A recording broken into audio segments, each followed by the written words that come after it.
Graça e paz, amados. Vamos abrir as Escrituras, o texto sagrado em Êxodo 19.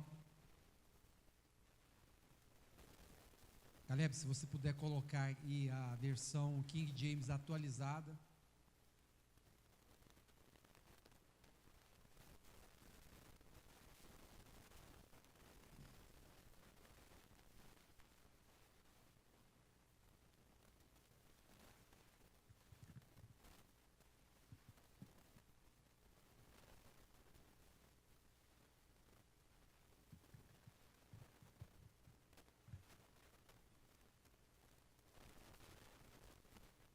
Vamos começar do 3, Caleb.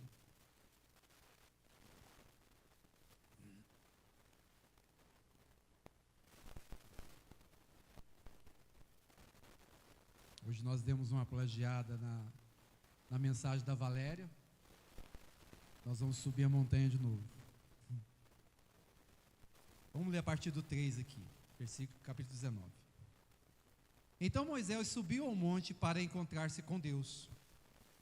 E do monte, Yahvé o chamou e lhe ordenou: assim dirás à casa de Jacó, e declararás aos filhos de Israel: vós mesmos vistes o que eu fiz aos egípcios, e como vos carreguei sobre asas de águia, e vos trouxe a mim. Agora, se ouvirdes a minha voz, e obedecerdes à minha aliança, sereis como o meu tesouro pessoal dentre todas as nações, ainda que toda a terra seja minha propriedade. Vós sereis para mim um reino de sacerdotes e uma nação santa. Essas são as palavras que dirás aos filhos de Israel. Versículo 7. Veio Moisés, convocou os líderes anciãos do povo e declarou diante deles todas as palavras que Yahvé lhe havia ordenado. Então todo o povo afirmou unânime, tudo o que Yahvé mandou nós faremos.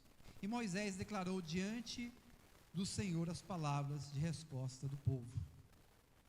Disse o Senhor a Moisés: eis que virei a ti na escuridão de uma nuvem, para que o povo ouça quando eu falar contigo, e para que também confies sempre em tua sinceridade. E Moisés relatou ao Senhor tudo quanto o povo declarara em resposta, que no caso aqui, tudo o que Yahvé mandou nós faremos. E o Senhor disse mais a Moisés: vai ao povo e orienta-o a consagrar-se hoje e amanhã. Lavem as suas vestes, estejam prontos depois de amanhã, pois depois de amanhã Yahvé descerá aos olhos de todas as pessoas sobre o monte Sinai. E tu fixarás os limites em torno do monte e instruirás o povo.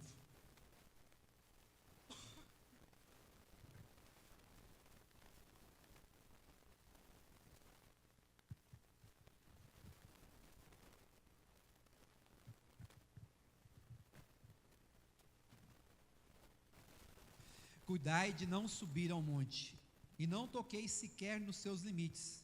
Todo aquele que tocar no monte será morto. Ninguém porá a mão sobre ele, será apedrejado ou flechado, quer seja homem, quer seja animal, certamente não viverá. Tome nota dessa segunda parte do versículo 13. Anotem bem essa porção, que é justamente a referência do que nós vamos explorar hoje nas Escrituras. Quando soar prolongadamente o som do chofar, o chifre de carneiro, então poderão subir ao monte livremente. Moisés desceu da montanha e encontrar-se com o povo. E ele fez que o povo cumprisse o ritual de santificação decretado. E todos lavaram suas vestes. Em seguida, avisou ao povo: estai, pois, preparados para depois de amanhã, e até lá não vos chegueis à mulher. Versículo 16. Ao alvorecer do terceiro dia, houve trovões, relâmpagos e uma espessa nuvem sobre a montanha, e um clangor muito forte de trombeta, e todas as pessoas que estavam no acampamento começaram a tremer de medo. Vire agora, ou vá agora, para o capítulo 20, versículo 19.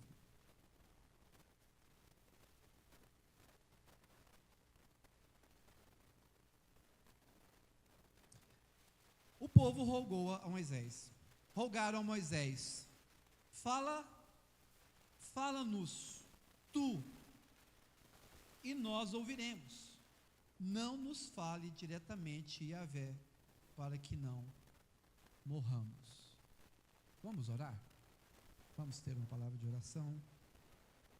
Vamos pedir a iluminação divina, o Espírito Santo que está entre nós. Ele é aquele que foi enviado por Cristo para elucidar, para deixar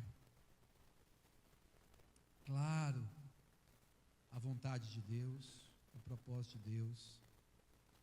E nós estamos aqui para que, de alguma forma, a gente venha ser iluminado pela graça divina daquilo que Deus espera de nós. Pai, nós rendemos graças nessa manhã diante de Ti. E para nós é um privilégio, uma honra, porque o Senhor é digno. É uma honra nós estarmos aqui cultuando o Senhor. Aqui agora, Senhor, nosso culto é de uma adoração à Tua palavra. É uma adoração, Senhor, que provém das Escrituras, que provém, Senhor, do Teu conselho.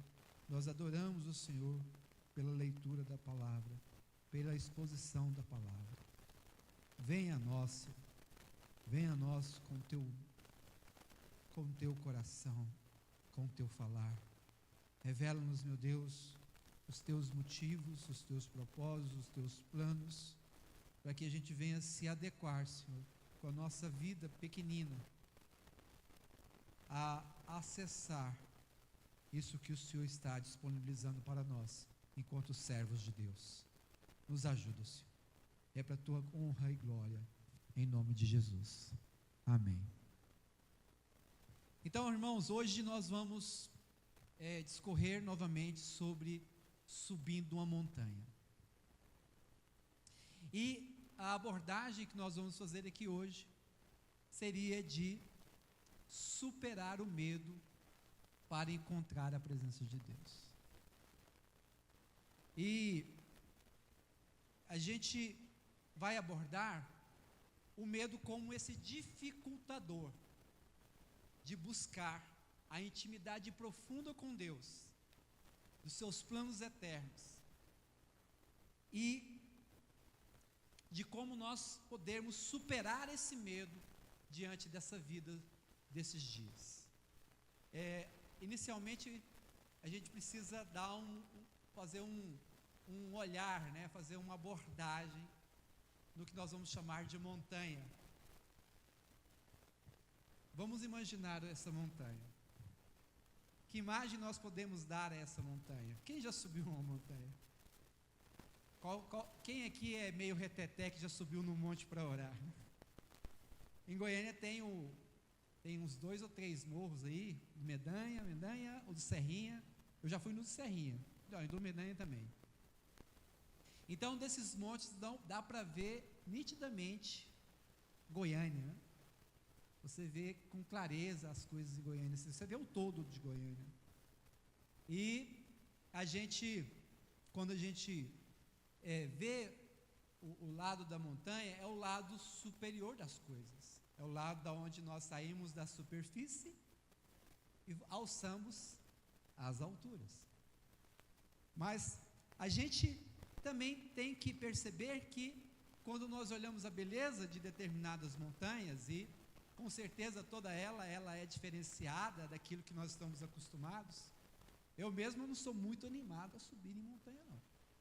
Mas se você estiver muito animado, você pode chamar a Emilene, que ela está prontinha para ir. Sempre. Animada. Quando a gente costuma sair, meu cunhado mora em Rio Quente, e às vezes nós vamos para lá, e dessa vez eu não fui, e graças a Deus, porque senão era uma perturbação para eu ir junto, e eu só vi as fotos, né? A Emilene, num fim de semana, curto, ela realmente saiu de manhãzinha, mais o meu cunhado e o Azaf, e subiu a montanha. Como ela é animada! Mas é por isso, porque a montanha, ela tem a sua beleza, mas ela tem os seus desafios. A montanha, ela tem uma perspectiva, mas ela também exige uma certa superação de você. Ela também impõe medo, principalmente diante de determinadas montanhas. Ela impõe medo. Medo da altura, do esforço, do desconhecido. E por que não, gente? Quem não tem medo de queda, de cair? Então a montanha, ela alude a todas essas coisas. Mas quando nós olhamos para a relação da montanha espiritual, na Bíblia, montanhas são lugares de encontros com Deus. Olhando no retrovisor da minha pequena história, eu nasci na igreja como cristão, num contexto onde era muito comum ir ao monte, né? A Anísia talvez vai até hoje, né, Anísia? A gente está meio com preguiça, filho, de subir na montanha. Mas eu vim desse contexto, né? Dos reteté, dos assembleianos, da breia, né, dos breianos, sempre falando a respeito de subir a montanha. E sempre houve um zum, zum, zum, para que isso? Deus está em todo lugar, mas eles não estão nem aí para essa falatória, né? O que importa para eles é essa subida com uma perspectiva só, falar com Deus. Então na Bíblia, é um lugar de encontro com Deus, é um lugar de revelação, de transformação. Quem não lembra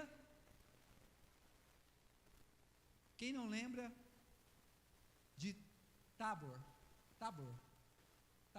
Lembra dessa montanha?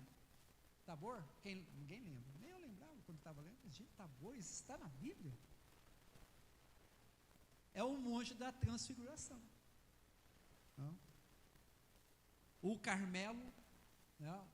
Carmelo é o lugar onde Elias colocou à prova os profetas. E no Sinai, ele tem esse pano de fundo aqui, né, onde nós estamos, de certa forma, explorando. Mas o Sinai, ele foi registrado. Moisés subiu e desceu aquele monte 8 vezes. 2 delas ficou 40 dias.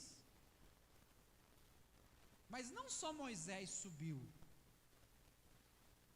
Ao que parece, todas as vezes que Moisés subiu, Josué estava junto. Mas também Araão subiu. Abiú, qual que é o nome do outro, gente? Esqueci agora. E os 70 anciãos subiram. Então, no mínimo, 74 pessoas, nesse tempo de Moisés, subiram montanha. Essas montanhas, esses lugares representam a nossa jornada espiritual.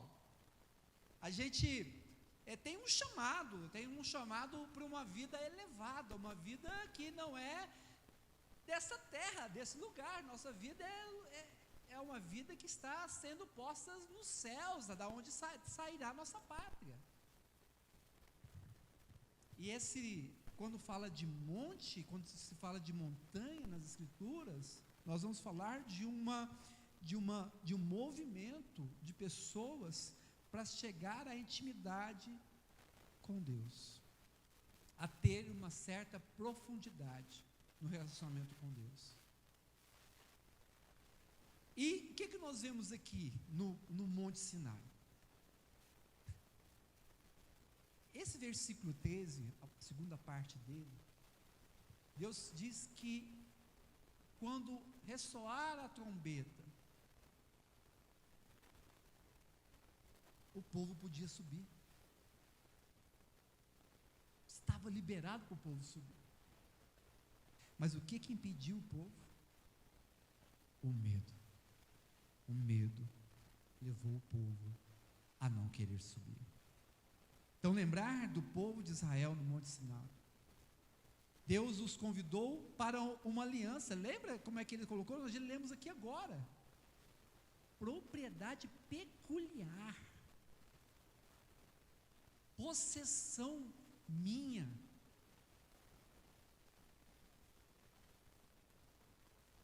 Então Deus chama eles para esse convite a uma aliança, a essa proximidade.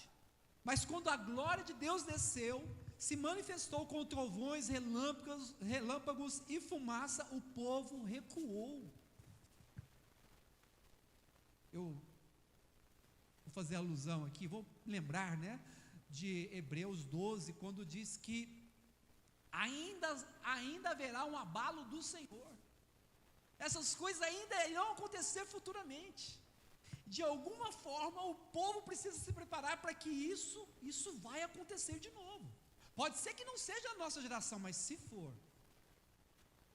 nós precisamos colocar o nosso coração a ser preparado para isso. Fumaça, relâmpagos, o povo recuou. Eles disseram: não fale Deus conosco para que não morramos. E isso, gente, Moisés, interpretando que Josué estava junto, Moisés e Josué subindo e estava tudo tranquilo. E no próprio texto de Hebreus, o autor de Hebreus vai lembrar que Moisés também sentiu medo. Moisés também se estremeceu diante daquilo, mas o medo não paralisou. O medo da santidade de Deus, da sua exigência, da própria impureza do povo, os paralisou. Eles não subiram o monte. Talvez a gente não tenha hoje os trovões, os relâmpagos, o soar da trombeta, lembrando que o soar da trombeta virá. E num abrir e piscar de olhos, as coisas acontecerão.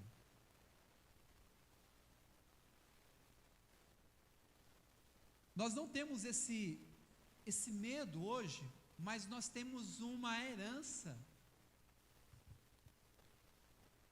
Uma herança que nasceu no Éden, do nosso pai Adão. Quando vocês lembram o que aconteceu? Ele se viu nu e correu e colocou folhas sobre ele, sobre sua esposa. E para onde ele foi? Ele foi quando ele percebeu que o Senhor estava chegando naquele lugar, no jardim de Deus. O que ele fez? Ele se escondeu. E quando ele foi indagado, o que ele perguntou? Estava com medo. O medo é algo inerente à natureza caída. Você tem medo. Eu tenho medo. Nós temos medo. Mas o medo moderno, ele tem um jeito diferente de se expor, de se expressar. Porque realmente nós não temos mais, ou não temos nesse momento os trovões, os relâmpagos literais. O medo moderno, ele é sutil. O medo moderno é sutil, mas mesmo assim nos impede de subir a montanha.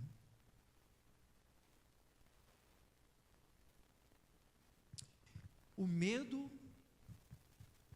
é sorrateiro no nosso tempo, mas ele nos impede de subir a montanha da presença de Deus. E não é nem tanto o medo da morte física, mas o medo de perder algo, de ter que mudar, de não ser bom o suficiente. É um medo que nos mantém presos, sabe aonde? No vale da conveniência e do mediatismo. Há um medo, irmãos. Nós podemos colocar ele consciente ou inconsciente. O medo de que a fé possa ser muito exigente, que ela possa tirar a liberdade pessoal da gente, o prazer imediato, a conveniência. Há um receio, irmãos. Há um receio de que a vida espiritual seja desconfortável, ou que exija sacrifícios que não se está disposto a fazer.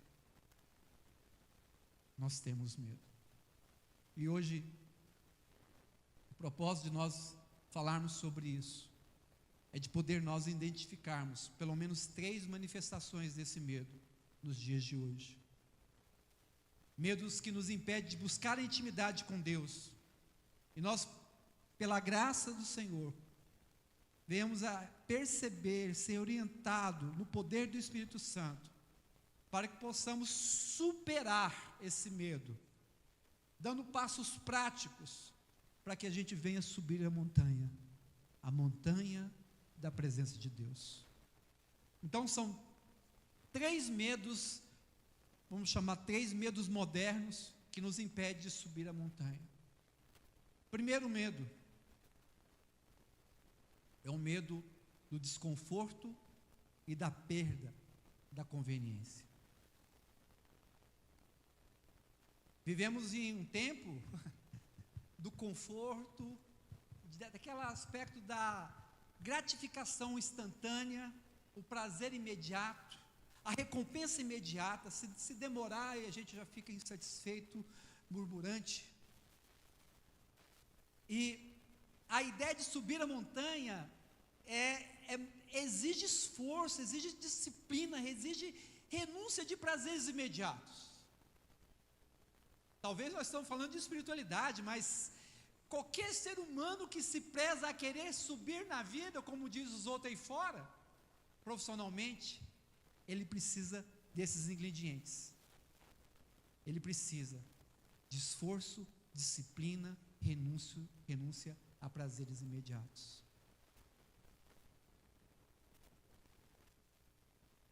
Subir na montanha, então, gera um medo do desconforto.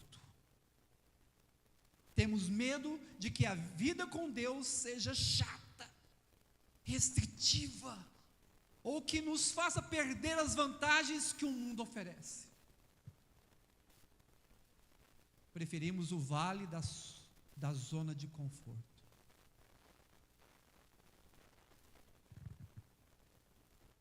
Vamos dar exemplo nessa situação? Pense como é fácil passar horas navegando nas redes sociais, assistindo séries, ou jogando os videogames da vida, mas como é difícil encontrar 15 minutos para orar e ler a Bíblia. O medo de perder o entretenimento ou o descanso imediato nos impede de investir no que é eterno.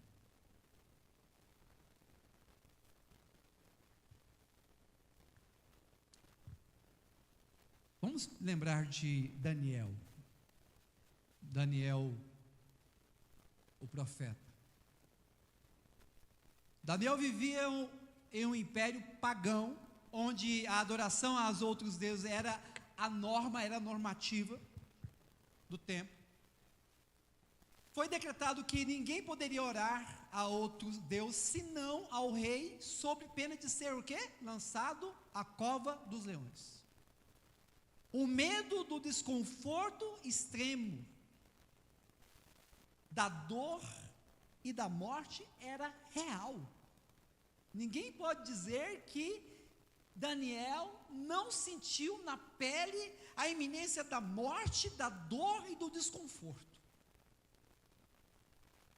Mas Daniel, no entanto, como de costume, 3 vezes ao dia orava, punha-se de joelhos, orava e dava graças a Deus diante dele. Como também antes, ele sempre fez. Ou seja, ele não deixou de fazer mediante aquela eminência, aquele iminente perigo. Ele não permitiu que o medo do desconforto e da perda da sua vida o impedisse de manter sua disciplina espiritual e a sua intimidade com Deus. Ele priorizou a presença de Deus acima da sua própria segurança. Eu lembro dos textos das Escrituras, Paulo falando, olha, tudo que foi escrito para vos dar exemplo. Isso está escrito para que a gente veja como exemplo. E como nós podemos aprender com isso? O que nós podemos aprender com Daniel? Superar o medo do desconforto significa 2 pontos: valorizar a presença de Deus acima de qualquer conveniência ou prazer imediato. Estabeleça uma agenda para Deus.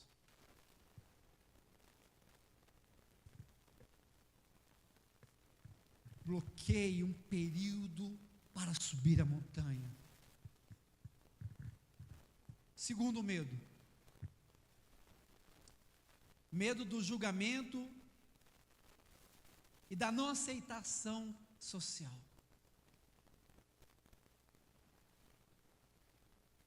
Essa sociedade, ela valoriza muito a imagem, a popularidade, a aceitação.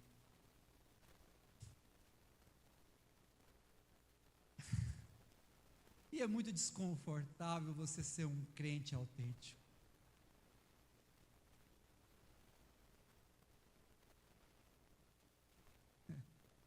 Eu lembro, toda vez que eu vou falar sobre esse tipo de situação, eu lembro de uma época que a Bethesda, toda a igreja foi levado a orar 7 dias, às 7 horas, por 7 minutos.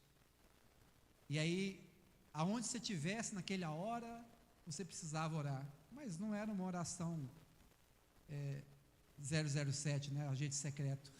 Você tinha que ajoelhar onde você estivesse e orava.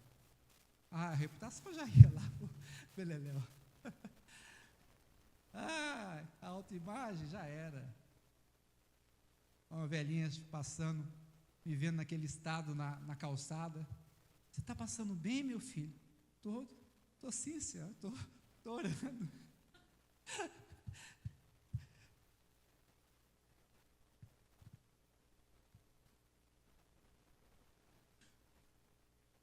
Temos medo de sermos vistos como fanáticos, antiquados ou diferentes,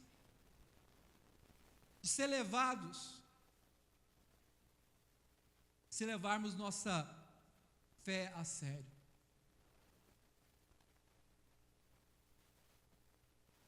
O medo do julgamento alheio, a crítica ou a exclusão social nos impede de expressar a nossa fé abertamente, irmãos. até mesmo muitas das vezes de vivermos de acordo com os princípios de Deus. Preferimos o quê? Nos misturar no vale da multidão.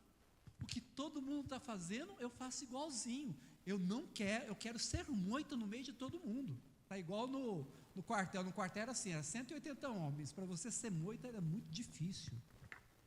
Parece que quanto mais moita você era, mais observado você era.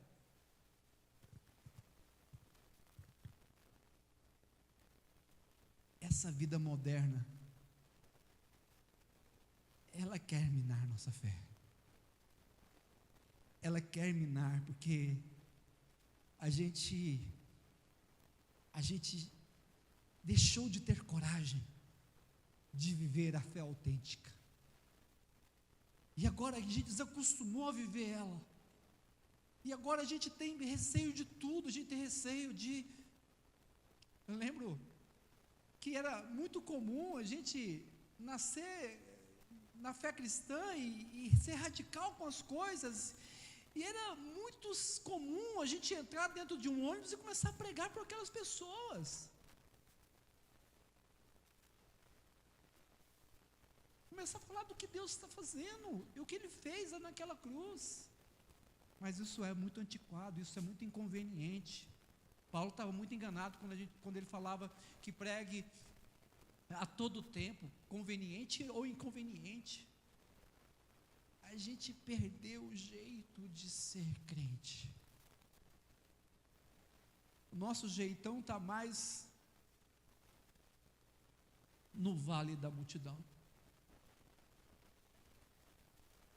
Porque é muito fácil se esconder nesse vale. Alguém que tem vergonha de orar em público, de falar sobre sua fé com os amigos, ou de tomar uma posição moral impopular no trabalho ou na escola, por medo de ser o quê? Ridicularizado, marginalizado. Feriram nossa fé, abateram nossa fé. A gente foi domesticado por essa sociedade. Nós perdemos a radicalidade da fé, por medo de ser julgado, de não ser aceito pela sociedade. Mais vale honrar essa sociedade do que honrar a Deus. O medo, como nós mencionamos aqui, também estava com Moisés. Moisés foi criado na corte de Faraó, com acesso a todo o poder, riqueza, aceitação social do Egito. O medo de perder essa posição privilegiada, de ser rejeitado por sua própria família, ou seja, os hebreus escravos, e se identificar com o povo oprimido, era imenso. Ele tinha medo disso. Mas Hebreus vai falar que pela fé, Moisés, sendo já grande, recusou ser chamado filho da filha de Faraó, escolhendo antes ser maltratado com o povo de Deus, do que por um pouco de tempo ter o gozo do pecado, tendo por maiores riquezas o vitupério de Cristo do que os tesouros do Egito. Porque ele tinha em vista a recompensa. Moisés superou o medo do julgamento e da perda do status social, porque tinha uma visão clara da recompensa eterna e da aprovação de Deus.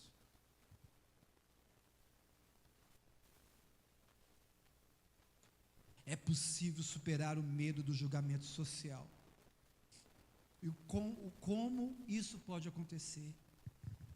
Isso fica significativo na nossa vida quando nós valorizamos a aprovação de Deus acima da aprovação humana.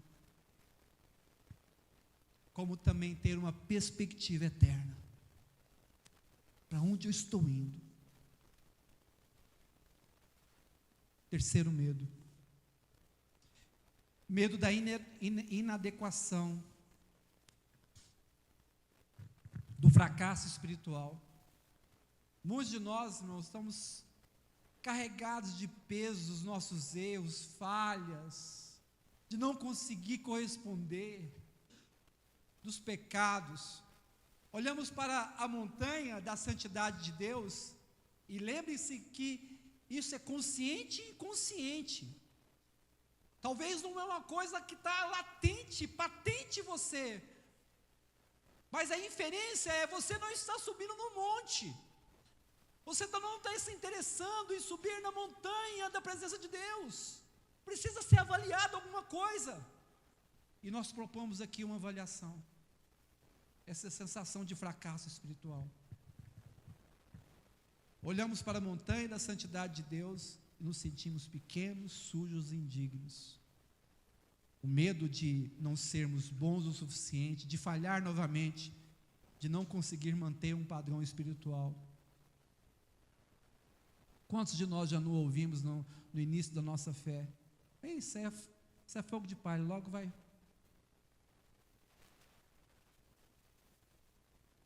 esmorecer. Mas você acessou uma vez, acesse de novo, vá de novo, Ele aguarda de novo, Ele está te esperando de novo. Tente imaginar que Deus, em sua soberania, Ele está atemporal, Ele não é refém da nossa cronologia, do que nós vivemos. Quando Ele olha para o mundo, Ele olha para o mundo como olha por toda a história. E ao mesmo tempo, irmãos, que Ele está no mais alto das alturas, Ele pode habitar no coração quebrantado e contrito. E é possível, amados, que Deus, somente Deus, está lá parado, esperando você voltar da onde você parou de ir.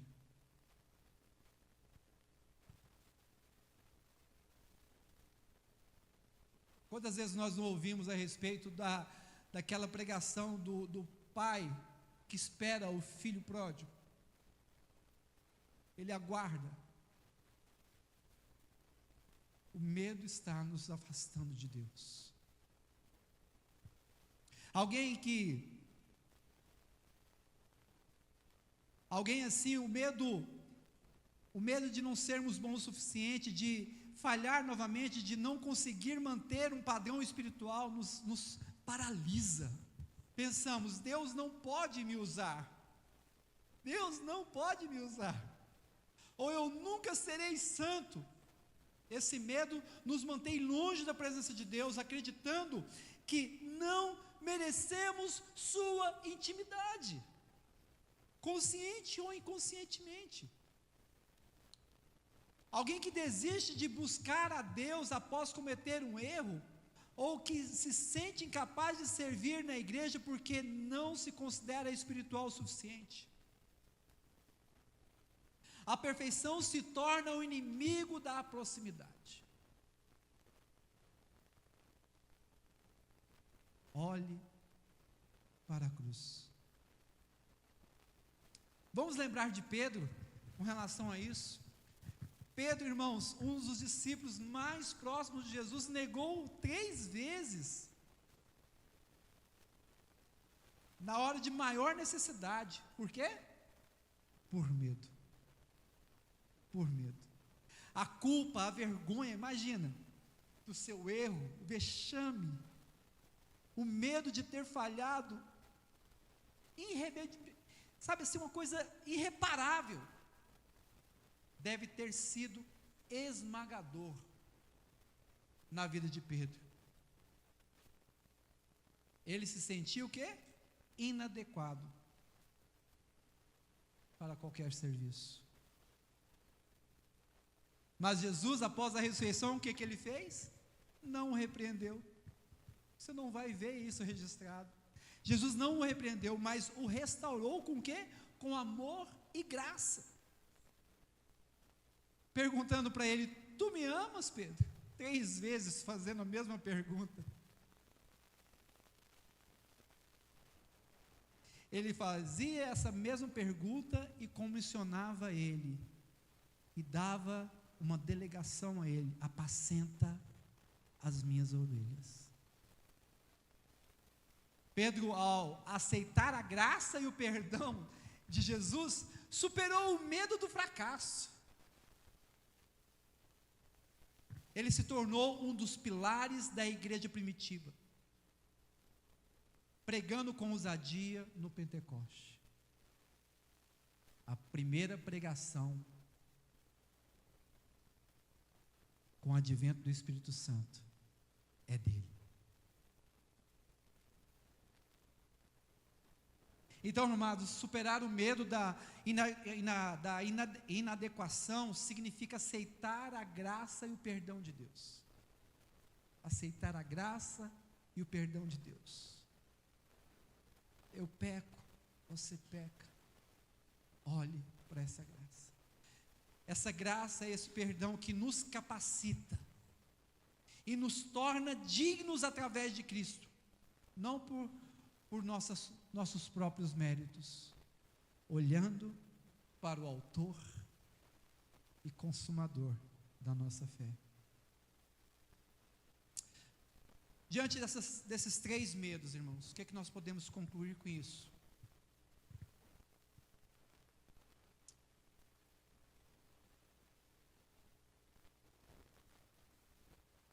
Precisamos atender o chamado a uma novidade de vida.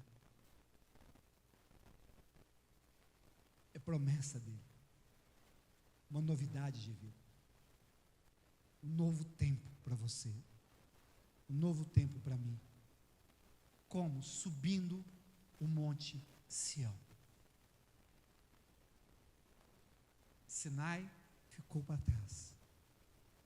Sião é um monte que precisamos considerar. Então vimos que o medo, irmãos, seja do desconforto, do julgamento social ou da inadequação, é um grande dificultador para subir a montanha da intimidade com Deus. Mas a boa notícia é que não precisamos viver paralisados por esses medos. Não precisamos. A nova aliança e o monte Sião. Lembrando de Hebreus 12, do 22 ao 24. Vamos ler esse texto. Mas tende chegado ao monte Sião e à cidade do Deus vivo, à Jerusalém celestial, aos muitos milhares de anjos, à universal assembleia, à igreja dos primogênitos, que estão inscritos nos céus, e a Deus, e a juiz de todos, e aos espíritos justos aperfeiçoados, e a Jesus, o mediador de uma nova aliança, e ao sangue da aspersão, que fala melhor do que o sangue de Abel. Uma novidade de vida que nós desejamos de Deus. Em Jesus, o caminho para a presença de Deus está aberto, amados.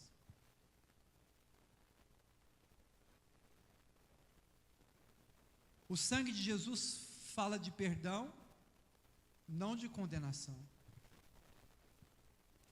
O sangue de Jesus não fala de condenação, e sim de perdão. Não precisamos mais temer a morte ou a inadequação para nos aproximarmos dele.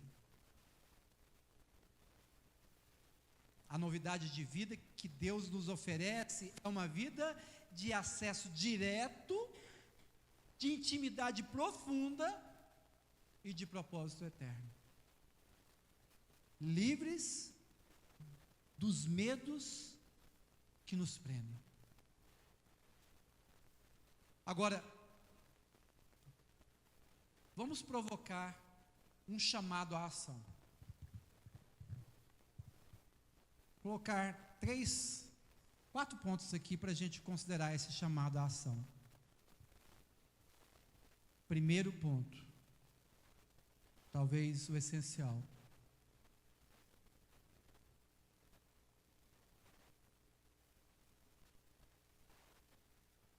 Reconheça seu medo.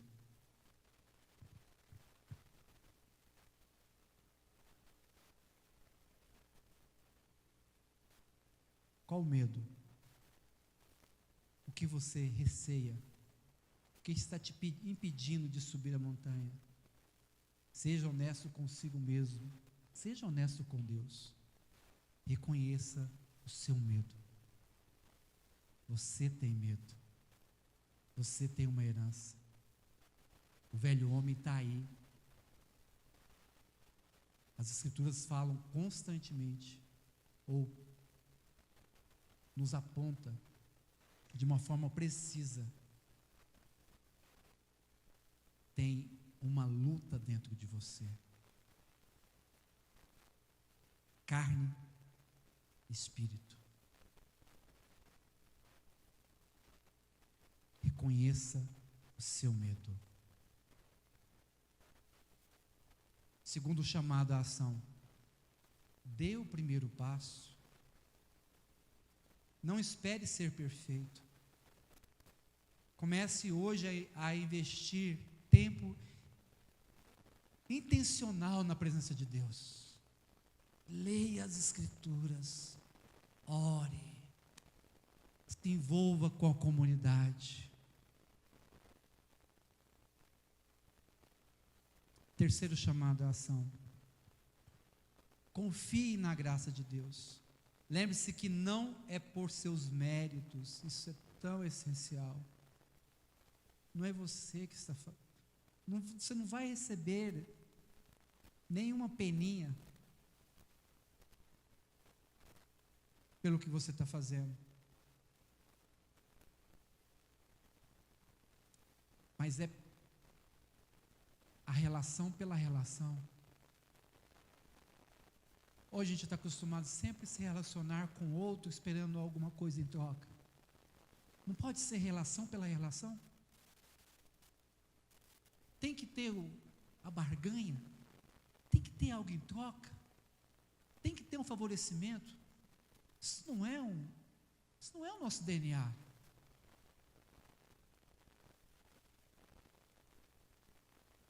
Confie. Lembre-se que não é por seus méritos, mas pela obra de Jesus. Foi Ele que abriu o caminho. Quando você entrar naquele lugar, quando você estiver subindo a montanha, faz igual a Emilene, que a Emilene ela coloca as coisas lá em casa assim, quando ela quer mudar de vida, aí ela coloca texto bíblico, vai colocando na casa toda, é onde ela vai, está escrito lá aquele negócio. E aí, de tanto ela pelejar na leitura e na meditação daquilo, de repente a chave vira.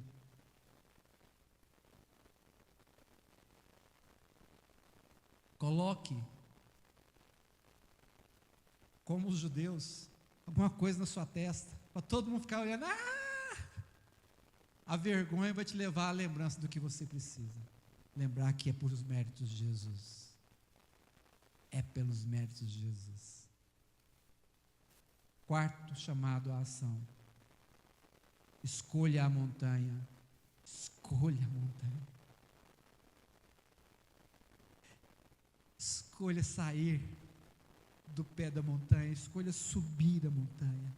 Escolha a montanha. Escolha a presença de Deus. Escolha a montanha acima do conforto, acima da aprovação social, acima do medo do fracasso. Escolha a montanha. Sobe a montanha. Deus está te esperando lá, no cume da montanha. Às vezes às vezes não, sempre você vai estar se sentindo tão sozinho. Mas sinta toda a sua estrutura molecular, toda a sua vida subindo aos céus para encontrar com Deus. Às vezes ele vai ficar em silêncio, não tem problema. Como diz o sábio, o poeta, me encherei do seu silêncio. Mas suba a montanha. Por amor de Cristo, suba a montanha. Quando você decide subir a montanha com Jesus, você não apenas supera o medo, mas descobre uma novidade de vida, uma vida de propósito, paz, alegria, uma intimidade com Deus que supera qualquer coisa que o vale possa oferecer. O vale, irmãos, é o que nós vivemos aqui. Outra piadinha que sempre a gente ouve, não sei se vocês já ouviram: desce do monte, tá?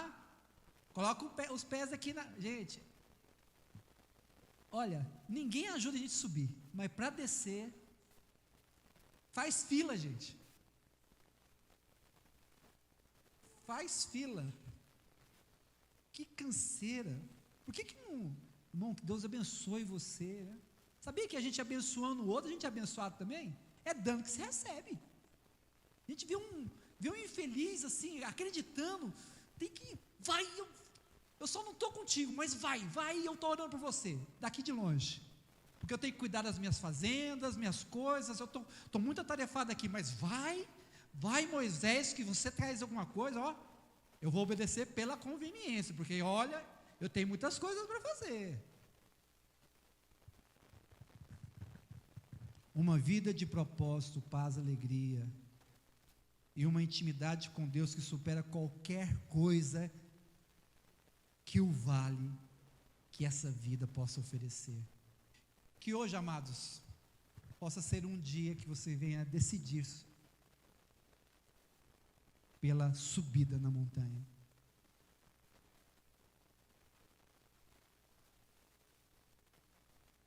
Seja uma decisão,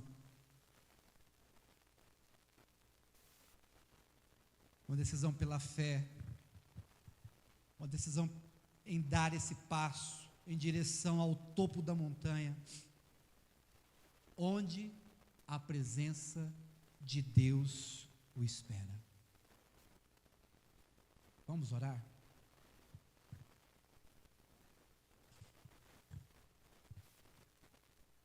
Pai Santo, nós nos colocamos diante do Senhor como quem recebeu o nosso chamado. Não temos a quem ir, Senhor.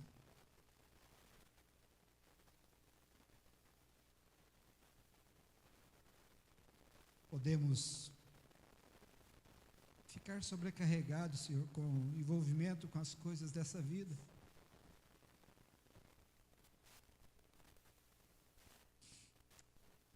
Mas existe dentro de nós um fogo que não se apaga, Deus.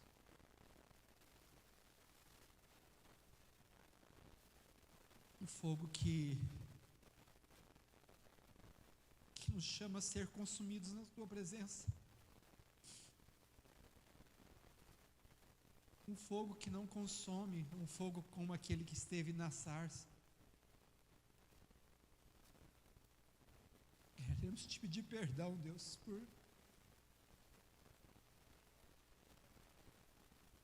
não conseguir muitas das vezes priorizar a Tua presença.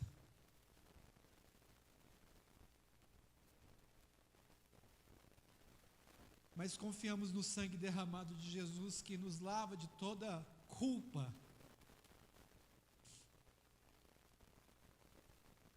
E no seu corpo que foi partido por nós, que nos alimenta e que nos leva a vivermos, meu Deus, uma vida santa e remida diante do Senhor.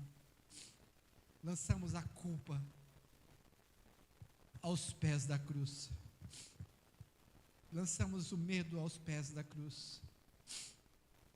Lançamos nossas fúteis motivações aos pés da cruz. Lançamos nossa ansiedade, nosso desespero,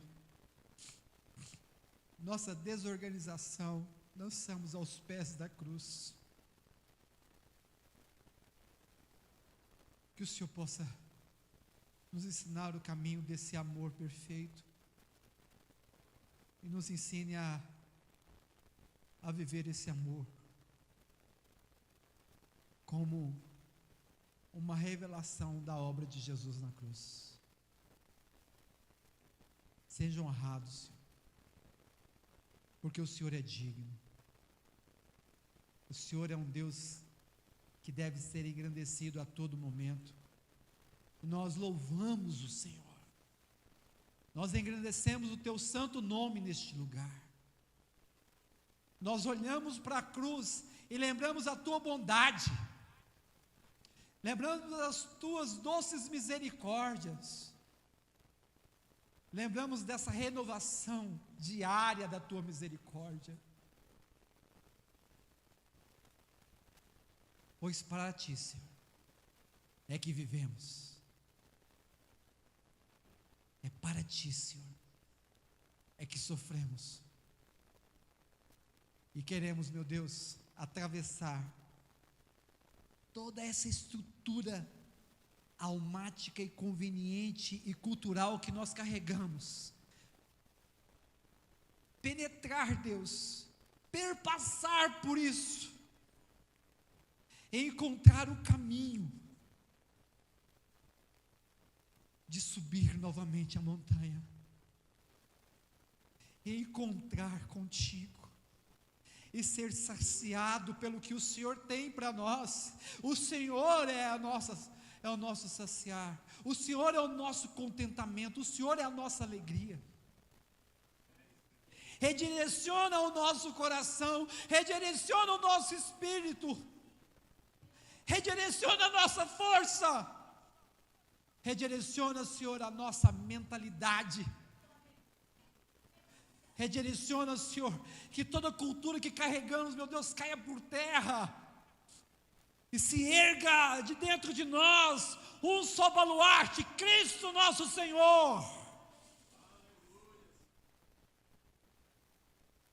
Desejo, anseio, anelo, prazer, para encontrar contigo,